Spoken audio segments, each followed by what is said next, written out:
My dear today we are going to start another topic of class 9 chemistry. Before starting this chapter, student, I requested you all that you people should at least learn name of element till 20. Their name, their atomic number, because without knowing this one, it would be little difficult to understand this chapter. So kindly please go through the periodic table in which elements name their atomic numbers are given and try to learn it till 20. Okay, so here after explanation of matters, their surrounding, and the purity of matter, whether it is pure or not, here one more thing we people have to discuss, that actually water is matter is made up of what. Like if we are talking about our body is made up of a single cell. These single cell combine to form tissues, then tissue combine to form organs, and then combine to form a body. Like if we are talking about the matter, the smallest particle in, by which matter is made up of, is called to be as atom. Okay, so atom we can define here. Atom, it is the smallest part of the matter which cannot be divided further, and it is responsible, or it can take part in all the type of chemical reaction. Okay, so atom, it is the smallest part of smallest particle of matter, that is called to be as atom. And molecule, if we are talking about the molecule, so here in the previous chapter we have discussed that whenever atom combine with each other, they form compounds. But here, when we have combination of different atom takes place, like hydrogen and oxygen combine, then it form water, which is called to be as compound. But when combination of same elements, atoms of same element takes place, it is called to be as molecule. Okay, atoms of same element, like one hydrogen combined with another hydrogen, they both are hydrogen, combination of two hydrogen takes place, then it form H2, which is called to be as molecule. So when the atom of same element combine to form molecule. Okay, and the atoms of different element combine to form compounds. Am I clear till this much? Okay. Once again, I am going to repeat. Atom, it is the smallest particle of matter which can take part in a chemical reaction and which cannot be divided further. Second, molecule. Here we can define molecule as it is a combination of atoms of same element. Third, compound. Don't get confused between the compound and molecule. Compound, it is a combination of different atoms of different element, then it form compound. Okay, now moving forward, whenever we are talking about the combination, this combination cannot takes place by their own. It means that if you want to combine any of the hydrogen, any of the oxygen, and any of the carbon in any ratio, so it is not possible. This combination has to follow some of the rule. This rule is given by many of the scientists, and here we come to here in this chapter we have two laws which are given on the basis of this one.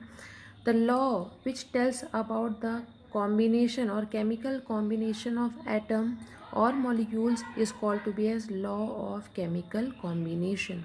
In that law of chemical combination, we are going to study about how does the chemical combination takes place.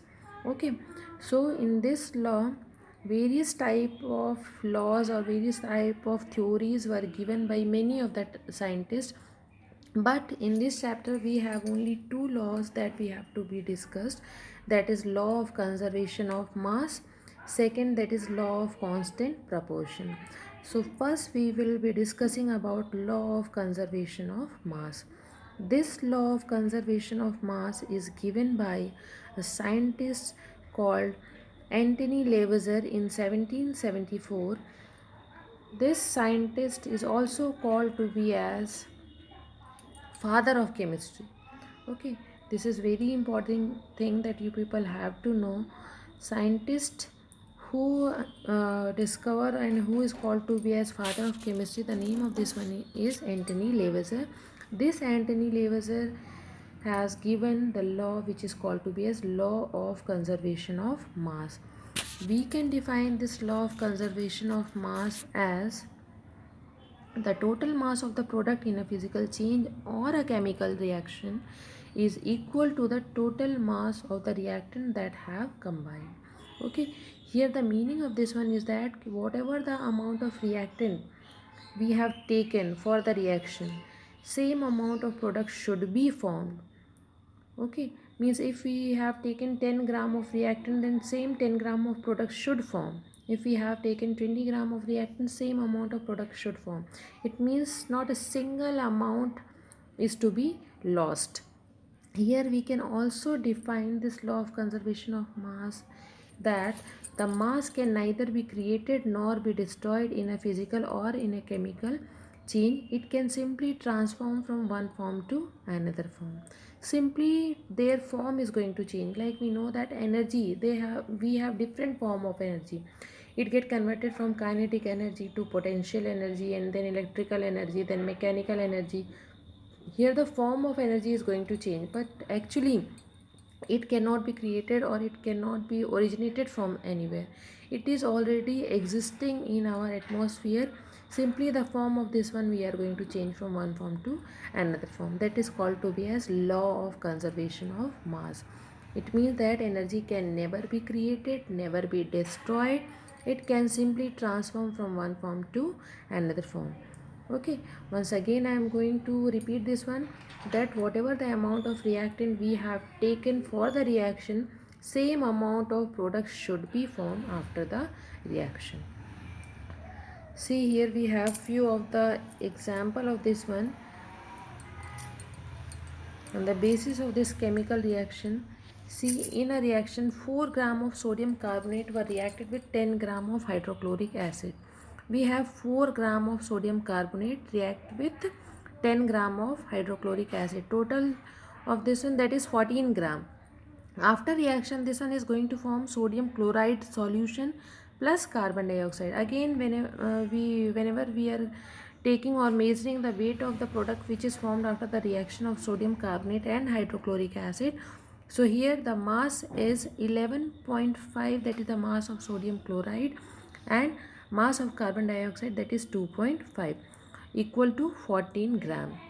It means whatever the reactant we have taken, same amount of product is formed. Since the reactant and product have the same mass, this means that there is no loss in mass as a result of the reaction. Okay, so with the help of above data, it proves that the law of conservation of mass, that energy can never be created and nor be destroyed. Here we have some more example. See, in a chemical reaction, we have taken 6.3 gram of sodium hydrogen carbonate added with 15 gram of ethanoic acid. The residue left is found to weigh 18 gram. What mass of carbon dioxide is released? Here you have to calculate the amount of carbon dioxide which is released after the reaction. First, you have to see what amount of reactant we have taken. That is 6.3 gram of sodium hydrogen carbonate and 15 gram of ethanoic acid we have taken. Total we have 21.3 gram, and in the product side we have product as sodium ethanoate solution and carbon dioxide. Sodium ethanoate solution, the mass of this one is already given in the question. You have to calculate the amount of carbon dioxide produced. So 18 gram of sodium ethanoate is given. It means that you have to subtract 18 gram from 21.3 gram. Whatever the amount is left out, that is the mass of carbon dioxide. So here, after subtracting 18 from 21.3, here we will get 3.3 gram, that is the mass of carbon dioxide. Okay, so these are very easy numericals that may be asked in your exam. So students, this is called to be as law of conservation of mass, which tells us how the chemical combination takes place between the atoms and the molecules. So for today we have this much only. In the next class we will be having another law which also tells us the rules, or which the rules, that is law of chemical combination, and this law is called to be as law of constant proportion. Okay, so before starting, and kindly please, whenever we will come for the next class, please at least learn the name of element till 20. Okay, thank you so much for hearing me.